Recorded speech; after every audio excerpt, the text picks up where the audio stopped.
বাংলাদেশ দলে খেলার আগেই মুখোমুখি হামজা ফারহান। লাল সবুজের জার্সিতে জাতীয় দলের ড্রেসিং রুম ভাগাভাগি করবেন ইংলিশ লিগের এই দুই তারকা। তবে তার আগেই মাঠের লড়াইয়ে দুজন একে অপরের প্রতিপক্ষ।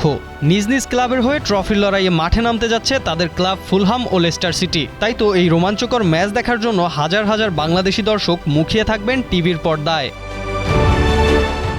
বাংলাদেশি ফুটবল প্রেমীদের স্বপ্ন, মাঝমাঠে হামজা চৌধুরীর নিয়ন্ত্রণ আর উইং দিয়ে ফারহান আলী ওয়াহিদের ঝড়ো আক্রমণ। জাতীয় দলের লাল সবুজের জার্সিতে এই দুই প্রতিভাকে একসঙ্গে দেখার অপেক্ষায় রয়েছে কোটি ভক্ত। কিন্তু সেই স্বপ্ন পূরণের আগেই তৈরি হয়েছে এক দারুণ ফুটবল নাটক। আগামী 22 সেপ্টেম্বর বাংলাদেশ সময় রাত 12টায় ইংল্যান্ড কিং পাওয়ার স্টেডিয়ামে EFL ট্রফির ম্যাচে মুখোমুখি হবে লেস্টার সিটি ও ফুলহাম অনূর্ধ্ব 21 দল।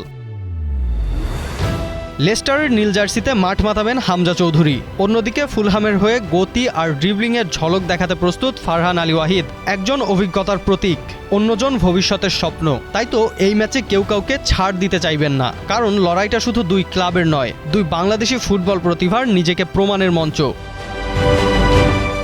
সোয়ান প্রপার্টিজ লিমিটেড তৈরি করছে নিরাপদ, স্বাচ্ছন্দ্যময় এক নতুন ঠিকানা। সোয়ান গ্রুপের একটি পণ্য। তবে গ্যালারিতে কিংবা টিভির পর্দায় থাকা বাংলাদেশি দর্শকদের জন্য এটি হবে অতি গর্বের এক মুহূর্ত, কারণ ইংল্যান্ডের মাঠে প্রথমবারের মতো দুই বাংলাদেশি ফুটবলার মুখোমুখি হচ্ছেন, যেখানে প্রতিপক্ষ হলেও হৃদয়ে থাকবে একটি পতাকা এবং একটি বাংলাদেশ। রাফসান মনি, নিউজ 24।